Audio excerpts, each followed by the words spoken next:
నగరిలో ఇసుక అక్రమ రవాణాపై YCP TDP మధ్య మాటల తూటాలు పేలుతున్నాయి. ఇసుక అక్రమ రవాణా చేస్తుంది టీడీపీ ఎమ్మెల్యే అనుచరులే అంటూ మాజీ మంత్రి రోజా ఆరోపిస్తే దమ్ముంటే కాణిపాకంలో ప్రమాణం చేసి నిరూపించాలంటూ సవాల్ విసిరారు ఎమ్మెల్యే గాలి భానుప్రకాష్. నగర నియోజకవర్గంలో ఇసుక అక్రమ రవాణాపై టీడీపీ వైసీపీ మధ్య మాటల యుద్ధం పీక్స్ కు చేరింది. ఇసుక అక్రమ రవాణా చేస్తోంది టీడీపీ నేతలే అంటూ మాజీ మంత్రి రోజా ఆరోపిస్తే దమ్ముంటే కాణిపాకంలో ప్రమాణం చేసి నిరూపించాలంటూ ఎమ్మెల్యే గాలి భానుప్రకాష్ రోజాకు సవాల్ విసిరారు. మాజీ మంత్రి రోజా అనుచరులు నగరిలో ఇసుక అక్రమ రవాణా చేస్తూ అరెస్టు కావడం రాజకీయ దుమారానికి కారణమవుతోంది. వీరిద్దరూ ప్రస్తుతం వైసీపీ కౌన్సిలర్లుగా ఉన్నారు. రిమాండ్కు తరలిస్తున్న వైసీపీ కౌన్సిలర్లను పరామర్శించిన మాజీ మంత్రి రోజా నగరి ఎమ్మెల్యే గాలి భానుప్రకాష్పై ఆగ్రహం వ్యక్తం చేశారు. ఇసుక అక్రమ రవాణాలో ఇద్దరు వైసీపీ కౌన్సిలర్లను అరెస్టు చేయడం దారుణమన్నారు రోజా. అక్రమ కేసులు పెట్టి తమ పార్టీ నేతలను రిమాండ్కు పంపుతున్నారని ఆరోపించారు. ఎమ్మెల్యే అనుచరులు ఇసుక దందా చేస్తే మా వైసీపీ కౌన్సిలర్లకు సంబంధం ఉందని పోలీసులు అబద్ధాలు చెబుతున్నారు.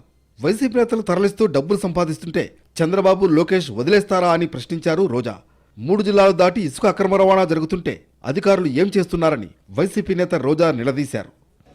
నీకు నోరు రోజు రోజుకి పెరిగిపోతుంది. నిన్నలా మొన్న మీరు మాట్లాడిన దాని మీద ఇప్పుడు నేను కేసు ఇవ్వబోతున్నాను. అలాగే డెఫర్మేషన్ సూట్ కూడా వేయబోతున్నాను. నీకు బాగా ఎక్కువైపోయి నువ్వు మాట్లాడే విధానానికి ఫుల్ స్టాప్ పెట్టాలని ఈ రోజు మేము ఒక డెసిషన్ తీసుకుంటున్నాం.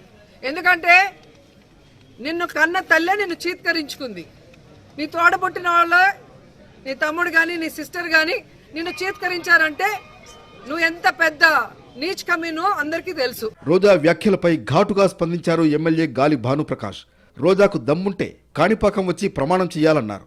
టైం నువ్వు చెప్పినా నన్ను చెప్పమన్నా సరే సిద్ధమని గాలి భానుప్రకాష్ స్పష్టం చేశారు.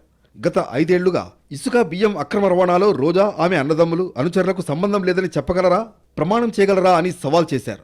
వైసీపీ నేతలు ఇసుక అక్రమ రవాణా చేస్తుంటే పట్టించిందే తామన్నారు. అడ్డంగా దొరికిపోయి ఇప్పుడు డ్రామాలాడుతున్నారని విమర్శించారు. నువ్వు అన్నావు ఇసుక లారీ నీకు సంబంధం లేదని. నీకు దమ్ముంటే నీకు సవాల్ ఇసురుతున్నా కాణిపాకం వెళ్దాం రా. ఇసుక లారీలకి నీకు సంబంధం లేదు, మీ పార్టీ వాళ్ళకి ప్రమాణం చేయి.